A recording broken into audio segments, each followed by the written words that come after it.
On today's show, it's day 2 of conference power rankings. Yesterday, we talked Western Conference. How do those teams rank 1 through 15? Well, today, we're doing it on the Eastern Conference side of things. Cavs, Knicks, who else at the top? I don't know. We're going to dive into it 1 through 15 on today's edition of Locked On NBA Game Night. When that final buzzer rings, you know it's time for Locked On NBA Game Night. All the post-game reactions to every game across the league, every single night, with insights only the hosts at Locked On can provide. It's the true NBA fans' one stop for all the action. Every game, every night. It's Locked On NBA Game Night. Tipping off now.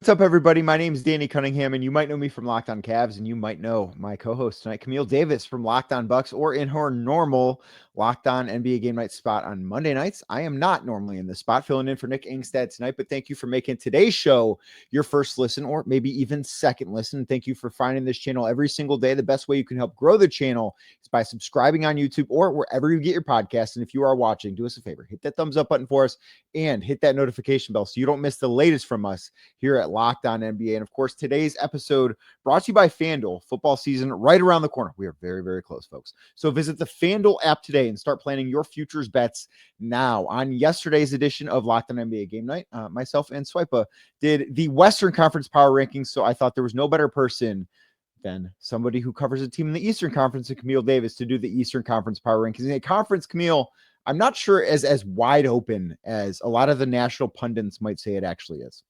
Yeah, I think the whole wide open notion is because it's more open than what people expected when the playoffs began, or even going through like the first round of the playoffs, and you're looking at the Pacers, you're looking at the Celtics, and you're like, man, these two teams right here, and injuries have changed the course of things. So I think the whole notion of the East being wide open might be a little overblown. I don't see a team like Washington shocking the world and being like, it's open, it's our turn this year. Like, I don't see that happening, but I do think there's two teams in particular I would say are like leaders who you look at like conference favorites to come out the conference. And then like a group of 4 teams or so right there after, where it's like, if things broke right, these teams could be really, really good. And I wouldn't be surprised if they did represent the East in the finals. Right. So for me, I think that there's a group of 6 teams, and like the 5 and 6, I find even after 2, like I look at this and say, if the Cavs and Knicks don't meet in the conference final, something went wrong for one of those 2 teams, and they need to reevaluate things, because they do, I think, have the best rosters in the conference. They've been together. They've got continuity. Obviously, the Knicks were just in the conference finals. The Cavs won 64 games last year and came up short in the postseason. But like, this is, I think, for both of those organizations, this is the year from them. And then I think there's a group of 4 other teams that you can sell me on. But I think once we start to get to like 7, 8, 9 in the Eastern Conference, like, okay, I just don't think this team is all that good. Yeah, I'm in a similar boat here. So I'm really curious too. We mentioned 2 teams we both feel the same way. The Cavs and the Knicks top my list. I have the Cavs at 1 and the Knicks at 2, giving the Cavs the respect of what they were able to accomplish being a regular season buzzsaw last year. But honestly, I wouldn't be surprised if the Cavs took like a step back, quote unquote, in the regular season with the understanding of what's really in front of them. And I know they lost Ty Jerome. I know Garland's still dealing with the effects of the surgery, but I really, really love the Lonzo Ball pickup. I think that Lonzo Ball is actually like the perfect guard you need next to Donovan Mitchell or even Darius Garland when he comes back. Like, you need, I think, that taller defensive-minded guard to slot in next to those 2 guys. So I really like that pickup.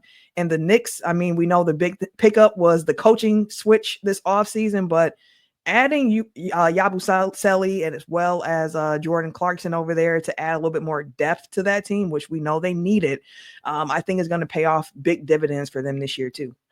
Right. I do think the Knicks needed more playable depth than what they had last year. And I also think they needed somebody a little bit more willing to play said depth, because, we've all heard and made the jokes about Tom Thibodeau and how short and tight his rotations can be at times. So I do think Mike Brown will be a different coach in that respect. I am very curious when the postseason arrives. And of course, we're talking about a New York Knicks team that just went to the conference finals, even if they got there through a beat up Boston Celtics team. And I know that the Jason Tatum injury happened when the Knicks were about to go up 3-1 in that series anyhow, but that Celtics team was far from fully healthy at that point. Not trying to take anything away from the Knicks, just kind of saying what happened. But I do think that playoff success matters here, but I am with you. certainly for the regular season, I do expect the Cavs to take a little bit of a step back. Like they won 64 games last year. I would be very surprised if they won 64 games next year. Do Mhm. I think they'll still win 58 plus? Probably. When you look at, especially as we get later into the show, what the bottom of the Eastern Conference looks like, there are a lot of wins to be had in the Eastern Conference. I firmly believe that.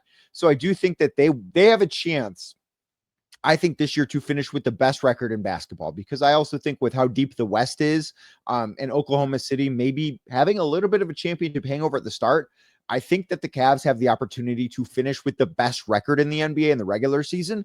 Not saying they should be considered the championship favorites, because I don't believe that. I still think that is OKC, but I think that they will be a regular season wins machine, if nothing else. Yeah, I think that's fair. And I mean, when you think about what the Cavs did last season, and even over the course of last season, how they were able to upgrade their team at the deadline there. And now you have this offseason to just understand now like a full year of DeAndre Hunter and what he can bring to the table, in addition to having Lonzo Ball there with the continuity of the other guys that the team was rocking out there. So, like, there's a pathway forward for Cleveland. And I mean, when you think about the playoffs, like the 3-point shot completely abandoned Cleveland come playoff time. That was not the case during the regular season, and that's what we're really talking about here. So again, I can see them also being really motivated this year of understanding what the noise is around the team after the playoff performance they had the last 2 years in a row, and thinking like, okay, like we understand we're going to have to come out here and prove it. Like it's always easier being a team that's chasing something than a team that's being chased. And I think the Cavaliers are going to be a team in the East. Like even though they won the East last year, feeling like they have a lot more to prove with this roster. I think they know that. I think they realize that. And to your point about the Lonzo Ball pickup, I think what the Cavs did this offseason is they looked at the way that the Pacers were able to play, where they just don't have, outside of their superstar player and Tyrese Halliburton, because Tyrese, and we will get to the Pacers in a little bit here, but not a good defender. But outside of him, they don't have anybody else in the rotation that is just strictly a one-way player. Oklahoma City doesn't have anybody in their rotation that is a one-way player. So I look at what the Cavs did by acquiring Lonzo Ball, by signing Larry Nance Jr. and sending Isaac Okoro out. Ty Jerome leaves in free agency. Those were two guys that were one-way players. Okoro defensively, Ty Jerome offensively. Just think that they became, now they've got one guy that is like truly a one-way player, and it's Darius Garland, because even I think Donovan Mitchell has given them decent defense. No one's ever going to confuse him with Gary Payton, but like he's been fine defensively. So I do think that they've become a team that is much better suited to play on both ends of the floor in the playoffs. And that's ultimately what's going to matter most for them. Now, both those two teams, I think if we're to name the tier, it's like, you better be in the conference finals, or someone's going to be really mad. And then I think there's a gap between them and the next few teams. Who do you have like 3, 4, 5? What does that next group, or even 3, 4, 5, 6? I know you mentioned 4. What does that next group look like for you, Camille? Yeah, so that next tier, the next 4 teams I tiered as my tier 2 teams, which are like the next up tier if things break right and these teams could make it out of the East. And I wouldn't be surprised necessarily. Like these all project to be strong playoff teams in the East. And I went with the Magic, the Bucks, the Hawks, and the Pistons in this next grouping here of like, these are teams where like they're in different places of where they are in their rebuild or where they expect, but all of those teams expect to be strong playoff teams. And I think they all have a spirit of, well, why not us? And that's what I think makes this tier really interesting to me. And I would be curious to know from you as well, of those teams, which one do you think is the most likely to be able to make that jump into a contender tier? Because like everybody's talking about the Magic, and that's a team for me where I'm like, I love what they did this offseason, getting Desmond Bane in there. I know it cost a lot to get him in there, but again, when you look at the conference and you're like, why couldn't it be us? Like, we know what we need to do. It's an addition that makes a lot of sense. So, like, for me, I think the Magic is that next team where you're like, you got to put a lot of respect on what they can do with how locked down that defense is. They just got to find the shooting. And adding Desmond Bane helps out a lot in that regards. So I really like what the Magic did this summer. I still think that they are a playmaker or two away. But I do think of this group, they have probably the most talented roster. I think Atlanta has a very talented roster too.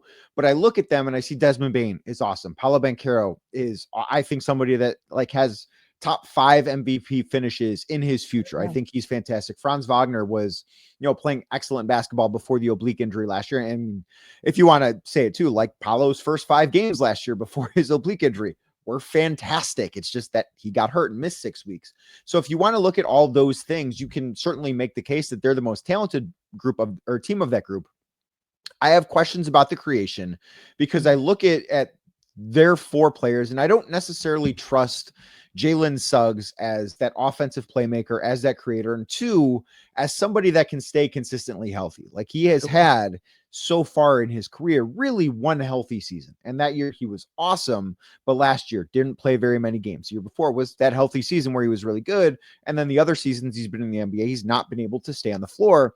So I don't know that I can trust him both offensively and in the health realm, because that is something that matters to me. Like if Jalen Suggs develops into something more than he's been so far, and he's been healthy, I think of this group, he might be that X factor player that could boost one of those teams up to that next year. I absolutely would agree with that. And I think that's why the offseason addition of Tyus Jones in Orlando was one of those signings where you're like, dang, that makes a lot of sense for Orlando to do right there. Like a point guard that's going to just run your offense, not turn the ball over. The floor is very high with a player like Tyus Jones because you know what to expect from him. I also really did like the drafting of Jace Richardson, not expecting a lot from him his rookie year necessarily, but the type of player that he is, I think fits well into what Orlando needs.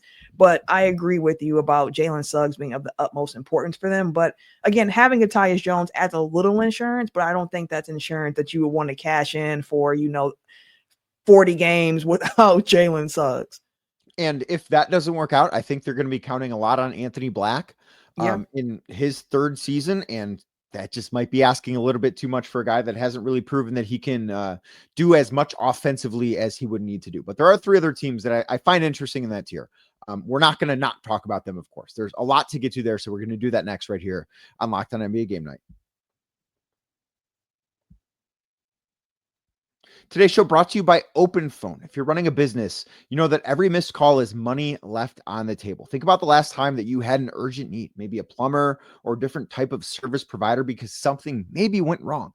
You're making phone calls, you need help, and you need help now. Let's say the first person you call, they don't answer. Are you going to wait for them to call you back, or are you picking up the phone again and going to the next place on your list? You're probably getting the urgent help you need, so you're going to the next place on your list. Well, if you moved on, that's the exact example as to why you need OpenPhone. OpenPhone is the #1 business phone system built to streamline and scale your customer communications, all from an app on your phone or your computer. OpenPhone lets you manage business calls and text from a single app.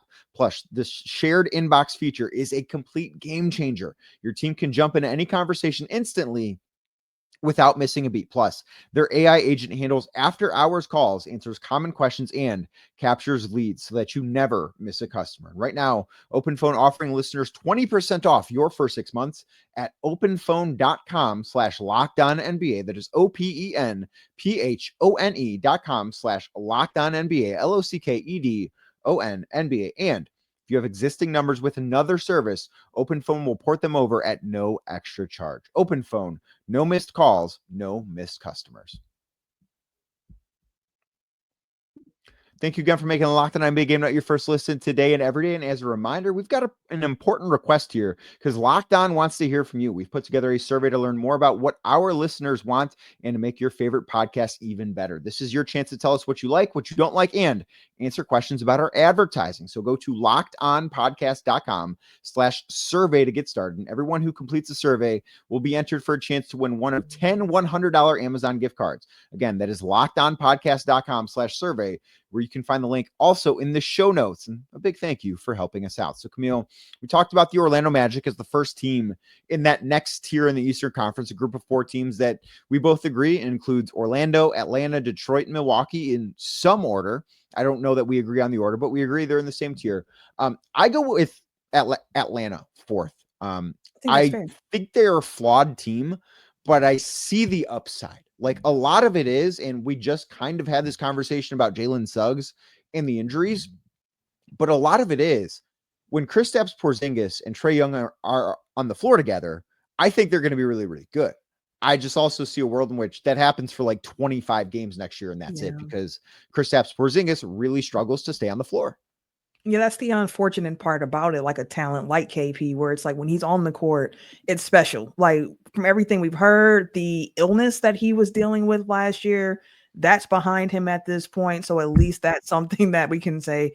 Still don't know all the details with it, but happy that he's feeling better with that. But he's had injury history going back to the moment he entered the league. So you have to account for that. But when he is healthy on the court, the ability to stretch the floor with Trae Young there, like this roster around him feels like one of the most balanced rosters we've seen in Atlanta around Trae Young, where you're adding in guys who can space the floor, in addition to guys who are lane, like just rangy guys who can play some defense as well. Like, I really like what Atlanta is building. And again, like if you have Atlanta, like I am not nitpicking the order of this group at all. Like I might feel a little bit more strongly like Orlando's the top of this tier, but Yeah. the other teams, like you can switch them out anyway, and I would not have like any qualms about it. I think 4, 5, and 6 in this group, I'm with you, are pretty interchangeable. I also think Atlanta might have the highest ceiling and lowest floor of this group of 3 teams. Because if they are completely healthy and like I just think that they might have the most talent of this group. They don't have the best player in this group because that's obviously Giannis. I would argue both Detroit and Milwaukee have a better best player than what Atlanta has in Trae Young, given Giannis in Milwaukee and Cade Cunningham in Detroit. But I also think, given the depth of wing talent they have, what they have bringing over Nickeil Alexander-Walker, Zachary Richardson in year 2, all of it, and Trae Young defensively has a lot of, I don't even think they're questions, just not great. It's better, but it's not great. It's better than what it was. So I wonder whether or not they can win with their best player being the type of defender that he is. That's my biggest question, not health related with them. But I look at them and say, okay, this is kind of the perfect roster to try and hide that the best way you can, especially when you think about a guy like Dyson Daniels too. Yeah, it is. Like that's the sauce around Trae Young of like, let's add taller defenders so we can try to hide him as much as possible. Like this is a Hawks team that before Jalen Johnson was hurt last season, like they were top 4 in the East. Like they were messing around with that top 4 seeding. And again, it was early on in late January, you know, when he went down. So a lot of things changed after the trade deadline, so on and so forth. But Atlanta already put on paper, like we found a formula that works here. And I think that's also part of my cautious optimism, I would say, with the Milwaukee Bucks, because I know you look at the team and you're like, they just lost Dame. It is just Giannis. How in the world can a team with just Giannis make any noise? But I think with the Bucks in particular, like people are like, oh, the Bucks are going to fall. But it's like, this was a Bucks team that was fighting, you know, for that 4, 5, 6 seed last season. This is a Bucks team that hasn't won 50 games in 3 years. Like they won 48 games last year. They won 49 games the year before that. It's a Bucks team that hasn't been up the first round of the playoffs since the year after they won a championship. So like when it comes to external expectations on the team, I don't see how they can be much lower based on what they've put on the floor. But the silver lining to it is that they stumbled into something that can work for them going forward when Dame went out with the injury, which is running point Giannis and running with that, surrounding Giannis with younger guys, first in Milwaukee in the contending area of Giannis where they normally lean on vets, but now they're leaning more on like young legs, shooters, defenders. Let Giannis run the offense and let him just kick and drive and let his teammates spray in that way and see what you can do. And I think this formula, one, fits a more modern NBA, but also I think is going to give the Bucks a few more wins than people might suspect. I do. My biggest question about that, because it's obvious that will work. It's to what extent will that work? And is it sustainable from not just a full 82 game season, but is it sustainable from opening night in October? I don't know what day the Bucks are open. I would assume the 22nd of October. But is it sustainable from that through the playoffs? Like, because that is with the rest of that roster. And I think the biggest flaw roster wise is the lack of creation that they have on the perimeter aside from Giannis. I wonder how long that can work for, because I do. And we've talked injuries, unfortunately too much. If Giannis misses 2 weeks, I just don't see how the Bucks win games. He is the best player in this group. He is the best player in this conference. I don't think there are any arguments to the contrary there, but I look at the rest of that roster and just think so much of this hinges on Giannis. it almost reminds me of what the Cavs were in the first LeBron era in Cleveland. I think that's fair, because if something happens to Giannis, all of this goes out the window. Like Just it's all out the window. And there are concerns with people who are like, he already has a high usage rate, and now you're going to ask him to do even more. So what comes from that? And for the Bucks, what they need is for one of those young guys to take a step. Like that's what they need for them to really achieve some of the more loftier goals that they have this year. And for shot creation, they're going to lean a lot on Gary Trent Jr. They're going to lean a lot on Kevin Porter Jr., adding Cole Anthony, someone to come off the bench at a little pop, in addition to Bobby Portis and what he can do as a bucket off the bench. So like it's there in pieces, but not in that traditional way that you're used to NBA teams having, of like, that's someone you can count on night in and night out. For the Bucks, it might be a thing where it's like, it varies from night to night on who that guy really is for the team. And I can get how that level of uncertainty can make you like, I'm not sure about them. But again, if things work out well and they stay healthy, with Miles Turner there being like a younger Brook Lopez replacement next to Giannis, I really do like the style of play the Bucks can go with for this season. I think they will be one of the more interesting, more fun teams to watch, I think, on a regular basis, as Giannis does stay healthy. And then the last team that we have in this tier, the Detroit Pistons, a team that I, for the most part, like their offseason, especially considering they had to pivot to it, given the Malik Beasley news. And of course, he has been in the news again, just with, I guess, some resolution of that case over the weekend. But adding some of the guys they added, and Cade Cunningham is a young guy I am willing to bet on, Camille.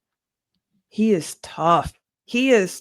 Like, Kay's one of those guys when you watch him hoop and you just kind of like, you don't even think about necessarily certain terms. You're like, that's a hooper. Like he just can hoop. And he raises the ceiling for that Pistons team so much. And yes, they took some notable losses in the personnel department this season. Like, I do think that Malik Beasley situation, that's a hard player to replace for what he did there. Like he made 319 threes by himself this past season. The two guys they brought in to kind of replace him, quote unquote, Karis LeVert and Duncan Robinson, combined to make 306. So like the two of them together still didn't combine to make as many threes as Malik Beasley did this past season. So he's going to be hard to replace. But you have Jaden Ivey coming back. Like, what does that look like if he's healthy next That's a day? good point. That is a really good point. He is, and I was having this conversation with Kuka Hill, who covers the Pistons for us here at Locked On Pistons. I almost wonder if they can look at Jaden Ivey returning as the big offseason acquisition, because they didn't make splashy moves. They brought in some guys. You mentioned Duncan Robinson, Karis LeVert. Like, they will look a little bit different. But I do think that, especially considering how good Jaden Ivey was in the 30, I think it might have been 30 exactly, or maybe it was 32. But in the roughly 30 games that he played last year, he was very, very good. So if you're counting on him to be that player again, you can kind of sell that as, hey, we were a playoff team last year. We won 44 games last year, and we're adding Jaden Ivey to that. Like, that is a plausible sales pitch. And honestly, that's why this tier, my tier 2 teams, the Pistons, the Bucks, the Hawks, the Magic, like, of the Eastern Conference teams, I'm most excited to see these teams play, because like, I feel like their room for potential is so high. Meanwhile, like, my next tier of teams, I call that my tier of confusion. And those teams are the teams of why I think the East is considered to be, quote unquote, wide open this year. Well, we're going to get to those teams and the rest of the Eastern Conference next, right here on Locked On NBA Game Night. Today's show brought to you by FanDuel, August 26th. That is today, depending on what time you're listening to this, but that is today, and it is officially FanDuel's Futures Day, a brand new holiday for football fans who live for bold predictions and preseason hunches for just 24 hours. So maybe, depending on what time you're listening to this, that 24-hour clock is ticking. FanDuel giving you deals on NFL season predictions. So whether you're calling your shot for MVP, eyeing a long shot division winner, or ready to crown your Super Bowl champ before week 1 even arrives, this is your moment. FanDuel has it all for you. They've got futures on everything. Playoffs, who's going to win in February when the Super Bowl rolls around. The divisions, my Cleveland Browns, pretty big long shot. You might not want to bet on them, but Camille's Green Bay Packers, they have the second best odds to win the NFC North at plus 230 on FanDuel, just behind the Detroit Lions and in front of the Minnesota Vikings. NFC North should be one of the more competitive divisions in football. Maybe you believe in Jordan Love and think that they're going to bring home the divisional crown. Well, FanDuel has you covered. They've got all that and so much more. Again, FanDuel's Futures Day, August 26th. That is today. Head on over to the FanDuel app right now or go to FanDuel.com. That is FanDuel.com. Start planning your futures bets now because Futures Day is one day and one day only. FanDuel, play your game. Thank you again for making Locked On NBA Game Night your first watch today and every day. If you are watching on YouTube, do us a favor, hit that thumbs up button for us, click subscribe, and hit that notification bell so you don't miss the latest from us. And Camille, I think that this tier could be a pretty large one because I think there are a lot of teams that you can look at and say, you know what, if this, and this go right, they could be competing for top 6 seed in the East. But if this, and this don't go right, they are maybe going to finish 11th. Yeah. And those teams for me are the Pacers, the Celtics, the Sixers, and the Heat. Because the Pacers, we mentioned the loss of Tyrese Halliburton with the Achilles, Miles Turner leaving to go to Milwaukee, but they still have a lot of players that are pretty good. Like the Pacers have been like the power of friendship, like in the ever spoke the Milwaukee Brewers of like they're winning on friendship right now. And that's how I felt about the Pacers for large stretch, just a really connected team. And with the coach like Rick Carlisle, like at the head there, like I don't doubt that they're going to be competitive and scrappy throughout the year. The Celtics, a team this year where it's like, we know they don't have Tatum. They had some wholesale changes to kind of get under that cap, under them apron. So what does that mean for them? Like, is Anthony Simon, like, how is he really going to stay with Boston this year? They might have one of the worst front courts in the entire league, but you still have Jaylen Brown. You still have Derek White. You got Peyton Pritchard. So it's a team I think is going to continue to put up a whole bunch of threes. The Sixers, we saw Paul George injured. Hopefully will be healthy by the season. Embiid, we don't know exactly where he is with his injury at this point, and it feels like we're at a point in Embiid's career where you kind of have to expect for him not to be there at this moment, and then you're proved otherwise. But you still have some dynamic guards in Philly with Maxey, with McCain coming back, drafted Edgecombe. So like there are some guys there where you're like, them guards could lead the way in Philly. And then the Heat, a team that had so many ups and downs last year with the whole Jimmy Butler saga as well. And now their big additions adding Norm Powell. So like Tyler Hero, Norm Powell, Bam Adebayo, like it sounds good, but how good, what's the ceiling for that particular team? So of that group, because I have this same group and I went Miami, Indiana, Boston, and then I wrote down Philly and put 8 question marks next to Philly because I think there's a world where you mentioned some of the young talent they have. Tyrese Maxey is awesome and he's still considered a young player. Jared McCain, I think, was going to win Rookie of the Year before the knee injury he had last year. VJ Edgecombe, we think he's going to be really good. We haven't seen him play in an NBA game, so I'm just hesitant to say that with all rookies that have not played in an NBA game. Like there's a path where they are a fun, exciting team that is in the play-in next year. Mm-hmm. There's also a path where Paul George, I guess, maybe be healthy, and Joel Embiid, I guess, could maybe be healthy, and that team is awesome. Yeah. I would bet on the former happening before I would bet on the latter happening, but I just look at them and I don't have any expectations, good, bad, indifferent for Philadelphia this year, just because anything could happen and none of it would surprise me. Truly, because if Embiid came back, like, was it, I think 2 years ago now at this point, when Embiid came back close to the playoffs and it was like, oh, you don't want to play Philly? Like, that's a scary team there. Like, they could be that again this year with possibly better results than 2 years ago. Like, Embiid, when he is healthy, he is that good. The question just is, like, what is the health around him? A 7-footer with the knee, like, he's just had an unfortunate series of injuries for him. So, like, it's really hard for me to look at Philly and be like, yeah, I'm gonna go ahead and bank on what you can do here. So it's like, until I see it, I gotta just wait. But I'm curious for you in this tier. What about Miami for you? Was like, of these teams, Miami's the one that I could see the most coming from. So Miami is the one, they might be the team that I am higher on than the consensus. I think that they've got a great coach in Eric Spoelstra. Like, he's somebody I trust. I think that the Jimmy Butler experience for them not only derailed the season when he was there, I think it just totally tanked their season. getting Norm Powell for what they got or for what they had to give up to get him was a no-brainer move. I think Bam is going to be much better this year playing the 4 full time next to Khalil Ware than he was playing center really for the first half of the year before they started to trust Khalil Ware. And, I continue going to FanDuel and looking at the win totals, and Miami is at 38.5 wins. And I think on that board, they might be the team that I trust the most to go over. Like I look at the roster with Bam, Tyler Hero, mentioned Norm Powell, mentioned Khalil Ware, mentioned having the guy who, I would take as the best coach in the Eastern Conference, maybe second best coach in the Eastern Conference, depending on how you feel about Rick Carlisle, who has earned to be in that discussion too. And I just think there's no way this team's going to be below 500. Now, I don't view them as like a true contender, but I just don't think they're going to stink either. And I think I see pathways for the other 3 teams in this tier to just kind of be stinky. And I don't know that I see that with Miami. I think that's fair. And so let's talk stinky, because now we're here. We are here.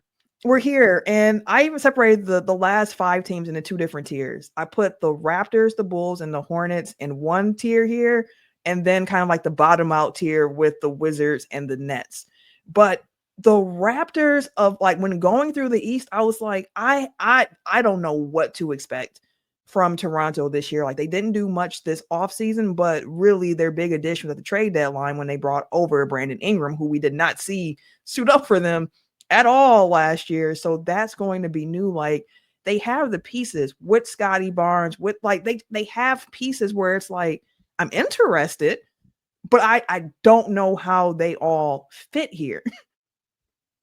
I am in a very similar boat to you as far as Toronto goes. Like they were the ones that I was close to putting with Philadelphia, because I put Philly like almost in this tier alone with 7 question marks, and I actually just put 3 question marks next to Toronto.